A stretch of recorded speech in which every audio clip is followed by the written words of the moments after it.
தமிழ்னா கெத்து, தமிழ்னா பவர். அந்த தமிழோட புகழ சொல்ற தமிழ் தாய் வாழ்த்துல நம்ம தமிழ் ஒரு மொழி மட்டும் இல்லை, அது நம்ம உயிர், அது நம்ம உணர்வு. நம்மளை பெத்த தாயை அம்மான்னு சொல்றப்பெல்லாம் பாசமும் சொந்தமும் நம்மளை அறியாமலே உயிரா, உறவா, உணர்வா தானா உள்ளுக்குள்ள தோணும்ல. தாய் எப்படி ஒரு மிகப்பெரிய புனிதமோ அப்படிதாங்க தாய்மொழியும்.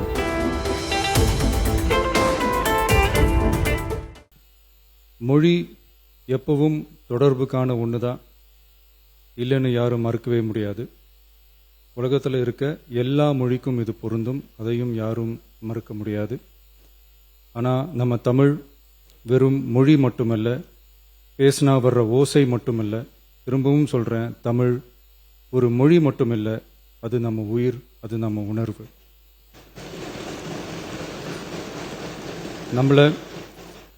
நம்மளை பெத்த தாயை அம்மான்னு சொல்கிறப்பெல்லாம் பாசமும் சொந்தமும் நம்மளை அறியாமலே உயிரா, உறவா, உணர்வா தானா உள்ளுக்குள்ளே தோணும்ல. அதே மாதிரி ஏன் இன்னும் ஒரு படி மேலே போயே சொல்லலாம், தமிழ்னு சொன்னாலே எப்படி இருக்கும், என்ன ஆகும்னு சொல்லவா வேணும். தாய் எப்படி ஒரு மிகப்பெரிய புனிதமோ அப்படிதாங்க தாய்மொழியும்.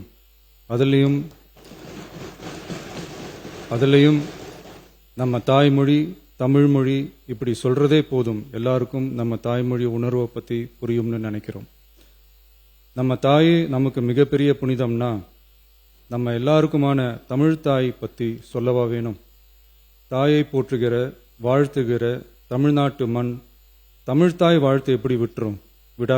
விடவும் மாட்டோம். மாண்புமிகு பேரவைத் தலைவர் அவர்களே, நம்ம தமிழ்தாய் வாழ்த்த 1891 எழுதின மனோன்மணியம் சுந்தரனார் நம்ம தமிழ் மொழியவே தமிழ் தாய்னு சொல்லி உயர்வா பாடினாரு. இந்திய துணை கண்டத்தை, இந்திய ஒன்றியத்தை அழகிய முகமா சொன்ன மனோன்மணியம் சுந்தரனார் அந்த முகத்தோட நெத்தியில வைக்கிற பொட்டு தான், திலகம் தான் தமிழ் நாடுன்னு சொன்னாரு. இந்தியாவோட நெற்றியில இருக்கிற பொட்டு மாதிரி ஒரு வெற்றி பொட்டு தான் நம்ம தமிழ்நாடு.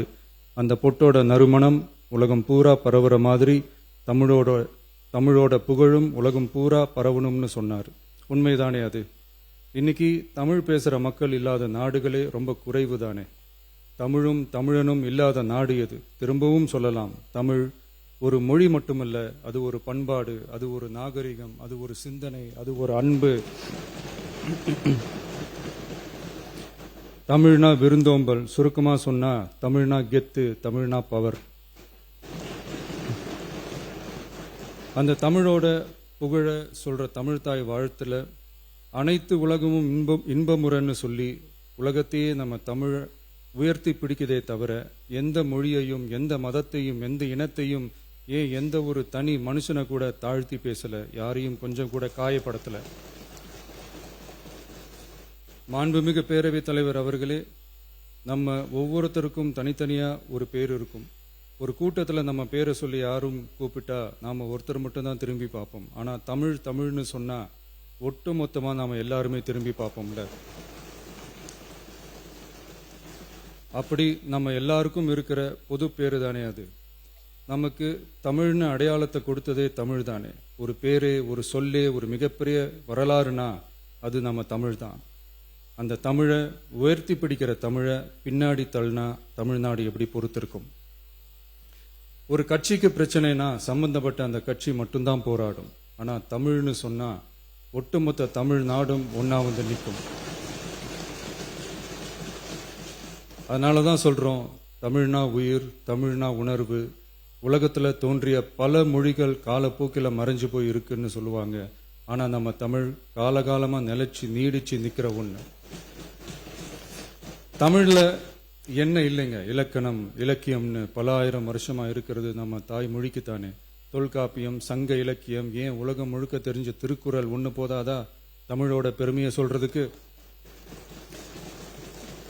இவ்வளவு பெருமை கொண்ட தமிழ் மொழியோட ஒரு அடையாளம் தான் நம்ம தமிழ்தாய் வாழ்த்து. ஒட்டுமொத்த இந்தியாவோட பன்முகத்தன்மையை உயர்த்தி பேசுற தமிழ்தாய் வாழ்த்து நம்ம ஊர்ல நம்ம தமிழ்நாட்டில் முதல் இடத்துல தான் இருக்கணும். நம்ம இந்திய அரசியல் சாசனமே ஒவ்வொரு மாநிலத்தோட மொழிக்கும் பண்பாட்டுக்கும் பாரம்பரியத்துக்கும் பாதுகாப்பு உரிமையை கொடுத்திருக்கு தானே. அந்த உரிமையின் அடிப்படையில் தமிழ்தாய் வாழ்த்துக்கு முதலிடம் கொடுத்துதானே ஆகணும்.